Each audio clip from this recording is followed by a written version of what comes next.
Hello friends, welcome to Praveen study point. दोस्तों, आज की इस वीडियो में हम क्लास 6th एनसीईआरटी में ज्योग्राफी सब्जेक्ट का चैप्टर नंबर 5 पढ़ने वाले हैं, जिसका नाम है पृथ्वी के प्रमुख परिमंडल। दोस्तों, ये इस चैप्टर का तीसरा वीडियो है। दोस्तों, हमने पहले और दूसरे वीडियो में इस चैप्टर का काफ़ी हिस्सा कवर कर लिया है। जैसे इस प्रमुख परिमंडल वाले चैप्टर में आ, हमें 4 चीज़ें पढ़नी है: भूमंडल, वायुमंडल, जलमंडल और जैवमंडल। इसमें से हमने पहले वीडियो में भूमंडल पढ़ लिया है। इसमें हम क्या देखे थे? तो महाद्वीपों के बारे में हम इसमें देखे थे। उसके बाद हमने जलमंडल देखा। जलमंडल में हमने कई महासागरों के बारे में पढ़ा था। उसका लोकेशन मैप में कहाँ पर है, हमने ये भी देखा था। ठीक है, तो आज के इस वीडियो में हम वायुमंडल और जैवमंडल को पढ़ने वाले हैं। काफ़ी फैक्चुअल चैप्टर है और मैप में समझने देखने वाला चैप्टर है, इसीलिए थोड़ा सा बड़ा वीडियो बनता है और कई पार्ट्स में ये चैप्टर कवर हो रहा है, लेकिन हम इसे काफ़ी बढ़िया तरीके से समझते हुए चल रहे हैं। तो चलिए वीडियो को शुरू करते हैं और हम आज के इस टॉपिक को पढ़ते हैं, जो है वायुमंडल।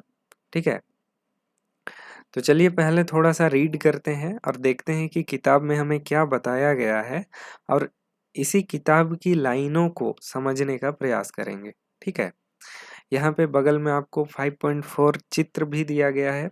इस चित्र के माध्यम से भी हम समझेंगे कि क्या बताया जा रहा है। तो चलिए हम पढ़ना शुरू करते हैं। तो दोस्तों, सबसे पहले हम देखते हैं, यहाँ लिखा हुआ है कि हमारी पृथ्वी चारों ओर से गैस की एक परत से घिरी हुई है, जिसे हम वायुमंडल कहते हैं। तो हमारी पृथ्वी गैस की एक परत से घिरी हुई है, जिसको हम वायुमंडल कहते हैं, कहा जा रहा है।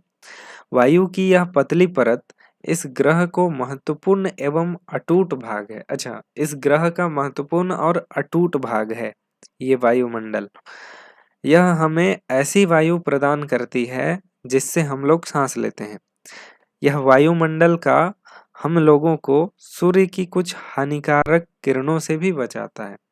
अच्छा, यह वायुमंडल हम लोगों को सूर्य की कुछ हानिकारक किरणों से भी बचाता है। तो दोस्तों, इस पैराग्राफ में हमने क्या क्या देखा? तो वायुमंडल किसे कहते हैं ये हमने जाना।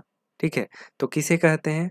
तो हमारी पृथ्वी के चारों ओर एक गैस की चादर के जैसे ढकी हुई है। मतलब हम अपने आसपास देखेंगे ना, तो हवा चलते हुए देखेंगे। ठीक है, दिखाई नहीं देता है लेकिन हम महसूस जरूर कर सकते हैं। तो हमारी पूरी पृथ्वी के चारों ओर इसी तरह की हवा मौजूद है, एक चादर की भांति ढकी हुई है। ठीक है, मतलब हमारे पृथ्वी के चारों ओर गैस की चादर है। ठीक है, और इसी गैस की चादर को हम वायुमंडल कहते हैं। ठीक है, और ये हमारे वायुमंडल का अटूट भाग है। मतलब वायु की पतली परत जो है वो इस ग्रह का एक अटूट भाग है। मतलब जब भी हम पृथ्वी का नाम लेते हैं ना, तो उसका वायुमंडल उस पे इंक्लूडेड होता है। भले वो दिखाई नहीं देता है, लेकिन पृथ्वी का एक अटूट भाग उसका वायुमंडल भी है। ठीक है, इसी वायुमंडल से हम सांस लेते हैं और हम जिंदा भी हैं। ठीक है, अगर ये वायुमंडल ना रहे तो हम जीवित भी नहीं रहेंगे। तो ये सब इस पैराग्राफ में बताया गया है। वायुमंडल का एक और काम होता है। क्या काम होता है? तो सूर्य की किरणें पृथ्वी में जब पहुंचती है तो कुछ हानिकारक किरणें भी होती है जो पृथ्वी में आने का प्रयास करती है। लेकिन वायुमंडल जो है ना, सूर्य की हानिकारक किरणों को रोक देता है, पृथ्वी तक पहुंचने नहीं देता है। ठीक है, आगे देखिए, आगे क्या बताया जा रहा है कि वायुमंडल 1600 किलोमीटर की ऊंचाई तक फैला हुआ है। हम जहाँ पे खड़े हैं ना, वो भूमंडल का सतह है। मतलब पृथ्वी की सतह पर हम खड़े हुए हैं और यहाँ से अगर हम ऊपर देखेंगे तो इस सतह से लगभग 1600 किलोमीटर तक जो है वायुमंडल फैला हुआ है। वायुमंडल को उसके घटकों, तापमान और अन्य आधार पर 5 परतों में बांटा गया है। वायुमंडल कम से कम 1600 किलोमीटर तक है, लेकिन इसको ना हम लोग 5 परत में डिवाइड करते हैं कि यहाँ से कुछ दूरी तक एक अलग परत है। मतलब उस परत का क्वालिटी अगले परत के क्वालिटी से अलग होता है। क्वालिटी का मतलब है इसकी कुछ अलग विशेषताएं हैं। और अगर हम ज़्यादा ऊंचाई में चल जाएंगे और दूसरे परत में पहुंच जाएंगे तो वहाँ की जो हवा है ना, उसका कुछ-कुछ अलग विशेषता है, ठीक है? तो इसी आधार पे हम 5 परतों में बाँटते हैं, जो वायुमंडल है उसको। अब आगे देखिए, इन परतों को पृथ्वी की सतह से शुरू करते हुए, अगर हम सतह से शुरू कर रहे हैं, तो ऊपर जाएँगे अगर, तो हमको सबसे पहले क्या मिलेगा? क्षोभ मंडल, फिर हमको संताप मंडल मिलेगा, फिर मध्य मंडल, फिर आयन मंडल, उसके बाद फिर बहिर्मंडल मिलेगा, ठीक है? अगर हम इसको इस डायग्राम में देखें, तो जैसे मान लीजिए आप सतह पे खड़े हैं, कलर चेंज कर लेते हैं, या तो ब्लू कलर ही है तो इसको हम रेड कर लेते हैं। चलिए, यहाँ देखिए, थिकनेस भी थोड़ा बढ़ा लेते हैं ताकि हमें ठीक से समझ में आ जाए। चलिए, जैसे अगर हम सतह पे खड़े हैं, मान लीजिए हम यहाँ पे खड़े हैं, ठीक है? हम ऊपर जा रहे हैं, ठीक है? ऊपर जा रहे हैं। यहाँ तक अगर आप देखिएगा, तो ये हम लोग को क्या दिखाई दे रहा है? क्षोभ मंडल। अगर इससे भी अगर आप ऊपर जाइएगा, तो ये कौन-सा इलाका है? संताप मंडल का इलाका हो गया, देख लीजिए। अगर इससे अगर आप ऊपर जाएँगे, तो ये कौन-सा परत है वायुमंडल का? तो ये मध्य मंडल है। इससे अगर आप ऊपर जाएँगे, तो आप देखेंगे कि ये आयन मंडल है, ठीक है? और अगर इससे भी अगर आप ऊपर चल जाते हैं, तो ये कौन-सा मंडल हो जाएगा? बहिर्मंडल हो जाएगा। तो अगर आप ध्यान से देखें, तो कुल 5 परत हैं वायुमंडल का। पहला कौन-सा है? क्षोभ मंडल, दूसरा कौन-सा है? संताप मंडल, तीसरा कौन-सा है? तो मध्य मंडल, चौथा कौन-सा है? तो आयन मंडल, और पाँचवाँ कौन-सा है? तो फिर ये पाँचवाँ जो है वो बहिर्मंडल है, ठीक है? अब आगे देखते हैं, आगे क्या बताया गया है इसके बारे में। आगे कहा जा रहा है, वायुमंडल मुख्यतः ऑक्सीजन एवं नाइट्रोजन का बना है, जो कि साफ तथा शुष्क हवा का 99% भाग है। हमारा जो वायुमंडल है ना, वो ऑक्सीजन और नाइट्रोजन से बना है मुख्यतः, और भी कई सारी गैसें हैं, लेकिन ज़्यादातर हम देखेंगे तो ऑक्सीजन और नाइट्रोजन है। वायुमंडल का 99% भाग जो है वो इसी से बना हुआ है, ठीक है? देखिए, आयतन के अनुसार नाइट्रोजन हमारे वायुमंडल में 78% है, 78%, और ऑक्सीजन जो है वो 21% है। और दूसरी तरफ जो अन्य गैसें हैं वो बहुत कम है।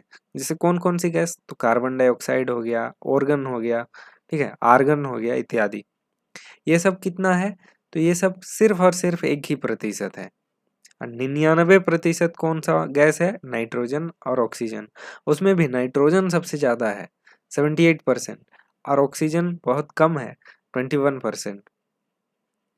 देखिए, ऑक्सीजन कौन-सी गैस है? तो ऑक्सीजन साँस लेने के लिए आवश्यक है। हम लोग साँस लेते हैं तो ऑक्सीजन लेते हैं, तभी ज़िंदा रहते हैं। और जबकि नाइट्रोजन प्राणियों की वृद्धि के लिए बहुत महत्वपूर्ण है, ठीक है? ग्रोथ के लिए नाइट्रोजन इम्पोर्टेंट होता है। कार्बन डाइऑक्साइड यद्यपि बहुत कम मात्रा में है, लेकिन यह पृथ्वी के द्वारा छोड़ी गई ऊष्मा को अवशोषित करता है। इसका मतलब समझने में थोड़ा-सा दिक्कत हो सकता है, लेकिन देखिए इसका मतलब मैं बताता हूँ आपको। जैसे पृथ्वी है, पृथ्वी का वायुमंडल है, और पृथ्वी के वायुमंडल में कई सारी गैसें हैं। उसमें से एक गैस कौन-सा है? कार्बन डाइऑक्साइड है। ये कार्बन डाइऑक्साइड ना बहुत कम मात्रा में है, 1% से भी कम मात्रा में है। लेकिन इस गैस का एक अलग फीचर होता है, विशेषता होता है, जिसके वजह से ये मतलब इम्पोर्टेंट हो जाता है। क्या विशेषता है? कि सूर्य से जो गर्मी आती है ना पृथ्वी में, तो उसको आने तो देता है कार्बन डाइऑक्साइड गैस, लेकिन जब सूर्य की गर्मी यहाँ से वापस जाती है, ऊष्मा जो है वो वापस भी जाती है, आती है और वापस भी जाती है। तो जब वापस जाती है ना, तो कार्बन डाइऑक्साइड गैस उसमें से कुछ ऊष्मा को रोक लेता है अपने पास, ठीक है? और कुछ ऊष्मा को जाने के लिए देता है, ठीक है?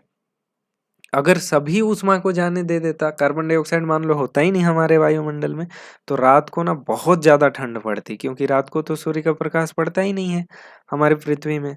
तो जिस भाग में सूर्य का प्रकाश नहीं पड़ता, उस भाग में बहुत ज़्यादा ठंड पड़ती, और जिस भाग में सूर्य का प्रकाश पड़ता, वहाँ तो भाई चलो ठीक है, वायुमंडल है तो गर्मी पड़ रही है, ठीक है, ठीक है। लेकिन कार्बन डाइऑक्साइड गैस दिन में जो ऊष्मा प्राप्त होती है पृथ्वी को, उस समय कुछ ऊष्मा को वापस जाने ही नहीं देता है। इसीलिए रात में भी हमें बहुत ज़्यादा ठंड का अनुभव नहीं होता है, ठीक है? तो ये एक प्रकार से तो बहुत अच्छी बात है, लेकिन अब क्या हो रहा है कि कार्बन डाइऑक्साइड की मात्रा बढ़ रही है। हम लोग पेड़ काट रहे हैं, मोटर व्हीकल बना रहे हैं, ठीक है, पेट्रोल डीजल जला रहे हैं, प्लास्टिक जला रहे हैं, प्रदूषण कर रहे हैं, तो हम ना कार्बन डाइऑक्साइड बढ़ा रहे हैं वायुमंडल में। इससे क्या हो रहा है ना कि सूर्य से जो ऊष्मा पृथ्वी को आ रही थी, अब कार्बन डाइऑक्साइड ज़्यादा है तो ज़्यादा ऊष्मा रोक रहा है।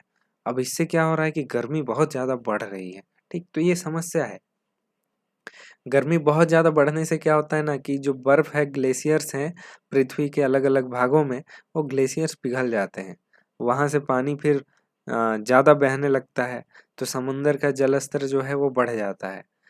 क्योंकि समुंदर का पानी खारा रहता है, पीने लायक नहीं होता है न, तो और जो बर्फ़ है वो पिघल रहा है, ठीक है? तो इससे पीने लायक पानी भी कम हो रहा है। तो और समुद्र का जल स्तर बढ़ने की वजह से कई सारे तटवर्ती इलाके डूब जा रहे हैं। ठीक है, तो बहुत बड़ा खतरा होता है ये सब, मतलब ये एक समस्या है। ये पूरा जो समस्या है ना, इसको ग्लोबल वार्मिंग बोलते हैं, वैश्विक तापन बोलते हैं हिंदी में। तो मैंने आपको काफ़ी चीज़ें बता दिया इस कॉन्टेस्ट में। तो ये अभी अगर हम देखें ना तो हमारी पृथ्वी में ये एक बहुत बड़ी समस्या है, ठीक है? इसीलिए मैंने ज़िक्र कर दिया क्योंकि ये इसी से रिलेटेड है। हालाँकि यहाँ पे जो बताया गया है हमें उसे ध्यान में रखना है। देखिए यहाँ पर क्या बताया गया है, जिससे पृथ्वी गर्म रहती है और यह पौधों की वृद्धि के लिए भी आवश्यक होता है।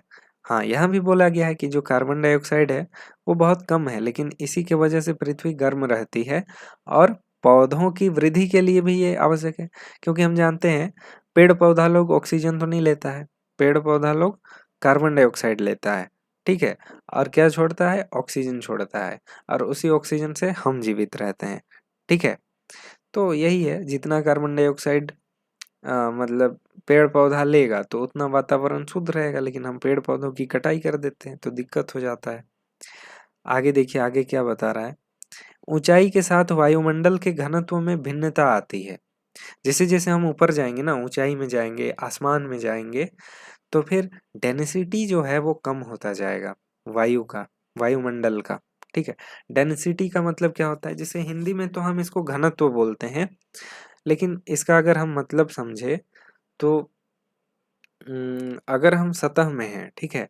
तो घनी होगी ज़्यादा, मतलब ज़्यादा घना होगा हवा, ठीक है? लेकिन जैसे ही हम ऊपर जाएँगे तो मॉलिक्यूल्स जो है ना, जो कण हैं वायु के वो दूर-दूर रहते हैं। जैसे ही हम सतह पे आते हैं वो पास-पास रहते हैं, तो घनत्व ज़्यादा होता है। लेकिन अगर हम जैसे ही ऊँचाई में जाते हैं तो वो दूर-दूर हो जाते हैं, तो घनत्व कम हो जाता है, ठीक है? देखिए, घनत्व समुद्री तल पर सबसे अधिक होता है, मतलब जैसे हम समुद्री तल का मतलब क्या है ना, समुद्री तल एक कॉन्सेप्ट है। जैसे हम पृथ्वी में अगर भूमंडल में है, स्थल भाग में है, तो स्थल का तो जैसे स्थल में पर्वत में ज़मीन ऊँचा हो गया, मैदानी इलाका में ज़मीन नीचा हो गया, ठीक? तो ऊँचा-नीचा पहाड़-पर्वत होते रहता है। लेकिन अगर हम समुद्र में देखें, तो लगभग सभी जगह एक ही समुद्र तल होता है, मतलब समतल तो होता है ना, उसमें कहाँ पर्वत रहेगा, ठीक है?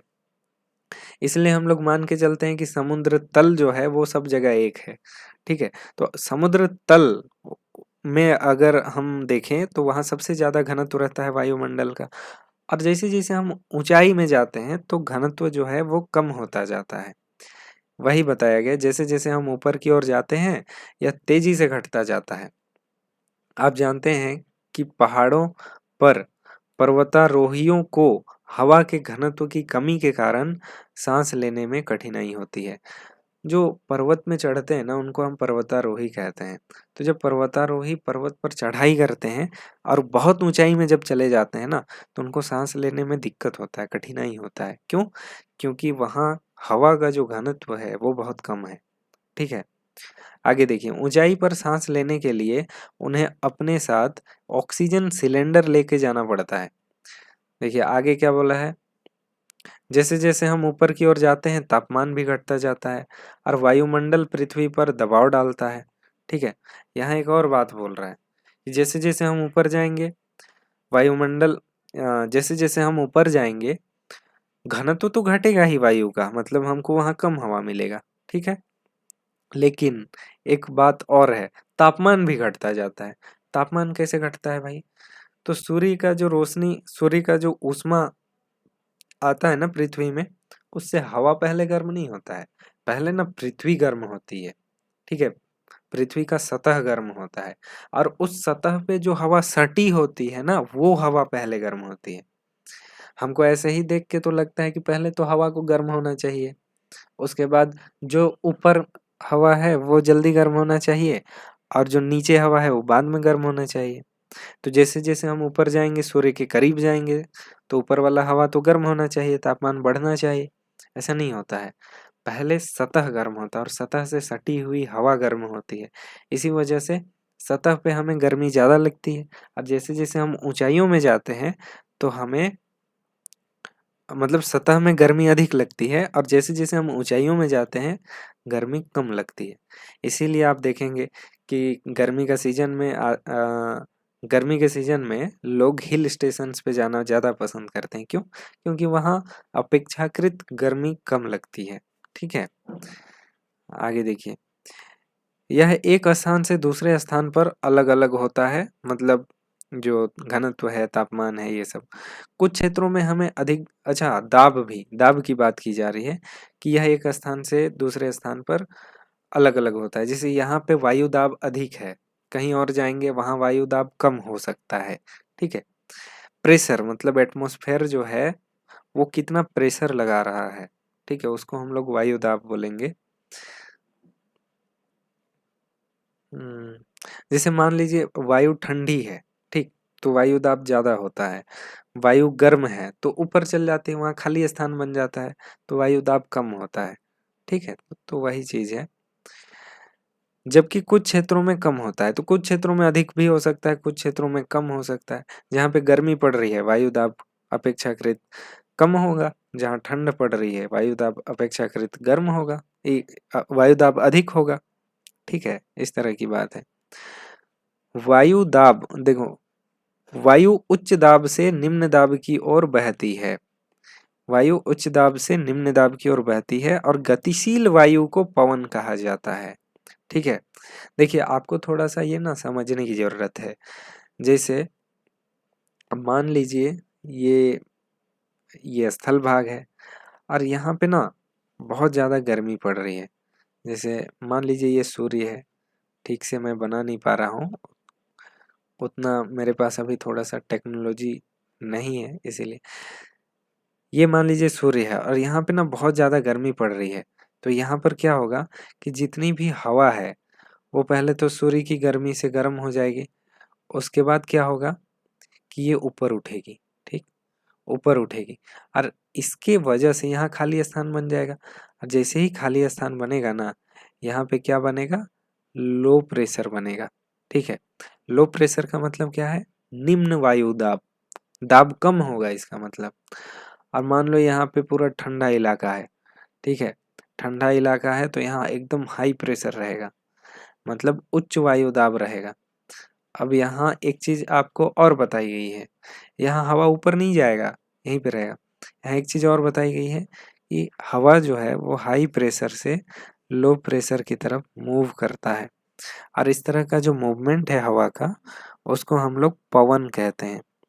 इसका मतलब देखिए, यहाँ पर ये भी लिखा गया है कि गतिशील वायु जो है वो पवन कहलाती है, ठीक है?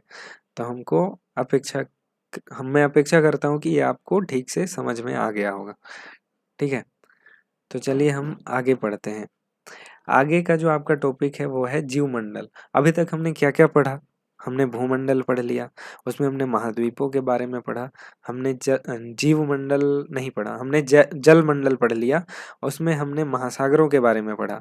उसके बाद हमने वायुमंडल पढ़ लिया, इसमें हमने वायुमंडल की कई परतों के बारे में पढ़ा और वायु के कुछ गुणों के बारे में पढ़ा कि उच्च वायुदाब क्या होता है, निम्न वायुदाब क्या होता है, वही चीज़ हाई प्रेशर, लो प्रेशर, पवन किसको बोलते हैं, तो गतिशील वायु को हम लोग पवन कहते हैं। ये सब हमने पढ़ा। अब हम देखते हैं जीवमंडल किसको बोलेंगे। चलो भाई, जलमंडल तो हमको समझ में आता है, भूमंडल भी समझ में आता है, जहाँ जमीन है उसको बोलेंगे। वायुमंडल भी समझ में आता है कि चलो पृथ्वी के चारों ओर वायु की चादर है, ये वायुमंडल है। जीवमंडल क्या है भाई? ठीक है। तो यहाँ देखिए, जीवमंडल जो है ना वो स्थल, जल तथा हवा के बीच का एक सीमित भाग है और यह वह भाग है जहाँ जीवन मौजूद है। ठीक है। जीवमंडल क्या है? तो ये स्थल भाग भी है, जल भाग भी है और हवा का भाग भी है। आप खुद सोचिए कि अगर आपको जिंदा रहना है और स्थल भाग है ही नहीं तो आप जीवित रह पाइएगा? नहीं रह पाइएगा। अच्छा, स्थल है, आप जमीन पे हैं लेकिन आपको पानी ही नहीं मिल रहा है तो जिंदा रह पाइएगा? नहीं रह पाइएगा। अच्छा, जल भी मिल गया आपको, जमीन भी मिल गया लेकिन हवा नहीं है तो आप जिंदा रह पाइएगा? नहीं रह पाइएगा। आप सांस कैसे लीजिए? तो जीवित रहने के लिए ना स्थल जरूरी है, जल भी जरूरी है और हवा भी जरूरी है। ठीक है। तो इसीलिए ये तीनों जहाँ पे मौजूद होते हैं ना उसको हम लोग जीवमंडल कहते हैं, क्योंकि वहाँ जीवन की सबसे ज्यादा संभावना पाई जाती है। ठीक है, वहाँ पे जीवन मौजूद होता है। ठीक है। यहाँ आगे देखिए, यहाँ जीवों की बहुत सी प्रजातियां हैं जो कि सूक्ष्म जीवों तथा बैक्टीरिया से लेकर बड़े स्तनधारियों के आकार में पाई जाती है। मनुष्य सहित सभी प्राणी जीवित रहने के लिए एक दूसरे से तथा जीवमंडल से जुड़े हुए हैं। जीवमंडल के प्राणियों को मुख्यतः दो भागों, जंतु जगत एवं पादप जगत में विभक्त किया जा सकता है। मतलब जीवमंडल में तो कई सारे जीव रहेंगे तो इसको दो भाग में डिवाइड किया जाता है कि जितना पेड़ पौधा सब है वो सब अलग और जितना जीव जंतु सब है वो सब अलग। ठीक है। तो उसी को जंतु जगत मतलब जितना जीव जंतु लोग, अब पादप जगत मतलब पेड़ पौधा लोग। ठीक है। पेड़ पौधा को भी तो कार्बन डाइऑक्साइड चाहिए सांस लेने के लिए, पानी चाहिए, मिनरल्स चाहिए और उगने के लिए जमीन भी तो चाहिए, तो वो भी जीवमंडल में ही रहता है। ठीक है। आगे देखिए, पृथ्वी के ये तीनों परिमंडल आपस में पारस्परिक क्रिया करते हैं तथा एक दूसरे को किसी न किसी रूप में प्रभावित करते हैं। उदाहरण के लिए लकड़ी तथा खेती के लिए वनों को काटा जाए तो इससे ढलुआ भाग पर मिट्टी का कटाव तेज होने लगता है। इसी प्रकार प्राकृतिक आपदाएं जैसे भूकंप से पृथ्वी की सतह में परिवर्तन हो जाता है। हाल ही में सुनामी के कारण अंडमान एवं निकोबार द्वीप समूहों का कुछ भाग पानी में डूब गया। ठीक है। मतलब एक दूसरे को प्रभावित करते हैं। मान लो पेड़ काट दिए सारा, ठीक है, तो फिर मिट्टी का कटाव होगा। मतलब हर चीज एक दूसरे को प्रभावित करता है। अभी अंडमान निकोबार में कुछ भूकंप आया था तो बुक उसी समय लिखा गया है तो फिर ये भी इंक्लूडेड है इसमें। देखिए, झीलों तथा नदियों में दूषित पदार्थों के प्रवाहित होने से उनका जल मानव के इस्तेमाल के लायक नहीं रह जाता। यह जल दूसरे जीवों को भी नुकसान पहुंचाता है। अगर हम जल को गंदा कर रहे हैं तो वो दूसरे जीव को भी नुकसान पहुंचाएगा, पीने लायक नहीं रह जाएगा। तो एक दूसरे से ना ये जुड़ा हुआ होता है, वो आपको बताने का यहाँ पे प्रयास कर रहा है। आगे अगले पैराग्राफ में लिखा हुआ है कि उद्योगों, तापीय विद्युत संयंत्रों तथा गाड़ियों का उत्सर्जी पदार्थ वायु को प्रदूषित करता है। जैसे हम लोग फैक्ट्रीज लगा रहे हैं बहुत सारे, उसके बाद कई सारे विद्युत संयंत्र लगा रहे हैं, मतलब थर्मल पावर प्लांट जो होता है बिजली उत्पादन के लिए जो हम लोग लगाते हैं, और जो गाड़ियों से जो निकलता है धुआं, जो भी जो प्रदूषित करता है वायुमंडल को।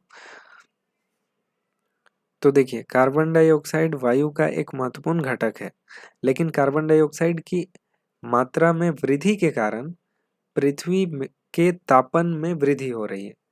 मैंने आपको थोड़ी देर पहले बताया था कार्बन डाइऑक्साइड अगर बढ़ रहा है तो इससे क्या क्या इफेक्ट पड़ सकता है। तो वही चीज़ यहाँ पे बता रहा है कि कार्बन डाइऑक्साइड एक जरूरी गैस है पृथ्वी में, कि होना ही चाहिए, नहीं तो पृथ्वी बहुत अधिक ठंडी हो जाएगी रात में और इससे हम जीवन संभव नहीं हो पाएगा। ठीक है। लेकिन अगर कार्बन डाइऑक्साइड की मात्रा बहुत अधिक बढ़ जाए तो भी हमें दिक्कत हो सकता है, क्योंकि बहुत अधिक गर्मी बढ़ जाएगी पृथ्वी में और इससे वायुमंडल जो है वो बहुत अधिक गर्म हो जाएगा। भूमंडलीय तापन कहा जाता है इसको। जैसे जब पृथ्वी कार्बन डाइऑक्साइड की गर्मी रोकने के वजह से पृथ्वी गर्म हो रही है, ठीक है, तो ये जो प्रोसेस है ना इसको हम भूमंडलीय तापन बोलेंगे। इसके बारे में मैंने आपको बताया था इसलिए ज़्यादा यहाँ पे डिस्कस नहीं कर रहा हूँ। आगे बोला जा रहा है कि इसलिए भूमंडल, वायुमंडल और जलमंडल के बीच के प्राकृतिक संतुलन को बनाए रखने के लिए पृथ्वी के संसाधनों के सीमित उपयोग की आवश्यकता है। तो यही चीज़ है भैया कि हम लोग को जो सब कुछ मिला हुआ है कि जिंदा रह सकते हैं ठीक से बढ़िया तरीके से, तो हम लोग उसका गलत उपयोग ना करें। अगर हम लोग उसका गलत उपयोग करेंगे, अत्यधिक किसी चीज़ को हम लोग उपयोग करेंगे, ठीक है, दूषित करेंगे जल को, ठीक है, वायुमंडल को प्रदूषित करेंगे, तो इसका नुकसान हमें झेलना पड़ेगा। यही चीज़ है। कैसे? तो प्राकृतिक आपदा के रूप में झेलना पड़ सकता है, ठीक है, या मानव निर्मित आपदा के रूप में झेलना पड़ सकता है। तो यही चीज़। यहाँ आपको कुछ क्वेश्चंस दिए गए हैं, तो चलिए मैं बता दूं आपको कि इन क्वेश्चंस को कैसे सॉल्व करना है। तो जैसे निम्नलिखित प्रश्नों के उत्तर संक्षेप में दीजिए। पृथ्वी के 4 प्रमुख परिमंडल कौन-कौन से हैं? तो पृथ्वी के 4 प्रमुख परिमंडल कौन-कौन से हैं भाई? तो वही चीज़, स्थल मंडल, जल मंडल, वायुमंडल और ये जीवमंडल या जैव मंडल, ये चारों हैं। पृथ्वी के प्रमुख महाद्वीपों के नाम बताइए। तो मैंने आपको बहुत बढ़िया तरीके से बताया है इसके पहले वीडियो में, इस चैप्टर के पहले वीडियो में, अगर आप वहाँ जाएंगे तो आपको मिल जाएगा। Asia, Europe, Africa, Australia, north America, south America, Antarctica, तो मैंने आपको बता भी दिया, ठीक है। यहाँ बोल रहा है कि 2 महाद्वीपों के नाम लिखिए जो पूरी तरह से दक्षिणी गोलार्ध में स्थित हैं। तो एक ऑस्ट्रेलिया हो जाएगा और एक अंटार्कटिका हो जाएगा, जो पूरी तरह से साउथ हेमिस्फीयर में यानी दक्षिणी गोलार्ध में स्थित है। अगला क्वेश्चन आपको पूछ रहा है कि वायुमंडल की विभिन्न परतों के नाम लिखिए। तो मैंने इसको अभी आपको तुरंत बताया कि जैसे जैसे आप ऊपर जाएंगे क्षोभ मंडल, संताप मंडल, मध्य मंडल, आयन मंडल और बहिर्मंडल आपको मिलेगा। यहाँ एक क्वेश्चन और है कि पृथ्वी को नीला ग्रह क्यों कहा जाता है? तो मैंने आपको बताया था कि पृथ्वी में ज़्यादातर भाग जो है वो पानी है और कुछ भाग जो है वो ज़मीन है। जैसे 71% अगर आप देखेंगे तो वो केवल पानी है और केवल 29% जो है वो स्थल भाग है। तो ये ऑब्वियसली ऊपर से अगर हम देखेंगे तो नीला दिखेगा, इसीलिए पृथ्वी को नीला ग्रह भी कहा जाता है। अच्छा, उत्तरी गोलार्ध को स्थलीय गोलार्ध क्यों कहा जाता है? तो जो उत्तरी गोलार्ध है ना, उसमें ज्यादातर भाग स्थल है, मतलब जितना भी स्थल है उसका ज्यादातर स्थल उत्तरी भाग में है, उत्तरी गोलार्ध में है, इसीलिए इसको हम लोग स्थलीय गोलार्ध भी बोलते हैं। सेकंड नंबर क्वेश्चन है, सही उत्तर को चिन्हित कीजिए। पहला क्वेश्चन है, कौन सी पर्वत श्रृंखला एशिया एवं यूरोप को अलग करती है? हम पेन ले लेते हैं, फिर बताते हैं आपको। तो कौन सी पर्वत श्रृंखला है भाई? तो ये है यूराल पर्वत श्रृंखला, ठीक है।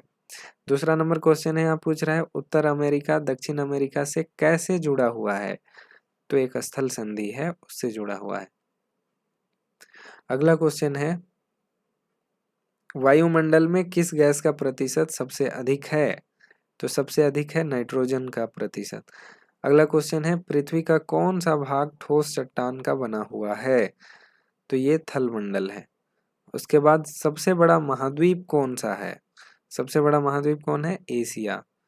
अब नेक्स्ट क्वेश्चन, तीसरा नंबर हमको बनाना है, खाली स्थान भरना है। इसमें पहला बोला गया है कि पृथ्वी का सबसे गहरा भाग कौन सा है? सबसे गहरा भाग जो है वो मेरियाना गर्त, जो कि कहाँ स्थित है? प्रशांत महासागर में स्थित है। यहाँ पर एक खाली स्थान, महासागर का नाम एक देश के नाम पर रखा गया है, तो हिंद महासागर का नाम। यहाँ बोला है खाली स्थान स्थल, जल एवं हवा का एक सीमित भाग है जो जीवन के लिए सहायक है। तो जीवमंडल जो है वो स्थल, जल एवं हवा का एक सीमित भाग है जो जीवन के लिए सहायक है। नेक्स्ट क्वेश्चन है, यूरोप एवं एशिया महाद्वीप को एक साथ क्या कहा जाता है? तो यूरेशिया कहा जाता है। अब पृथ्वी पर सबसे ऊंचा पर्वत शिखर कौन सा है? तो हिमालय में माउंट एवरेस्ट जो है वो सबसे ऊंचा पर्वत शिखर है, ठीक है। तो आज की इस वीडियो को हम यहीं पे ख़त्म करते हैं, मतलब चैप्टर आपका ख़त्म हो गया। अगर हम नेक्स्ट वीडियो बनाएंगे तो नेक्स्ट वीडियो में हम क्या पढ़ेंगे? पृथ्वी के प्रमुख स्थल रूप, ठीक है। तो अगर आप पृथ्वी के प्रमुख स्थल रूप पढ़ना चाहते हैं तो आप नेक्स्ट वीडियो को ज़रूर चेकआउट कीजिएगा, ठीक है। तो दोस्तों आज के लिए इतना ही रखते हैं। पृथ्वी का प्रमुख परिमंडल जो है यहाँ पे पूरी तरह से समाप्त होता है। क्वेश्चन आंसर भी मैंने करवा दिया। तो दोस्तों मिलते हैं इसी तरह के अगले वीडियो में, तब तक के लिए धन्यवाद। जय हिंद।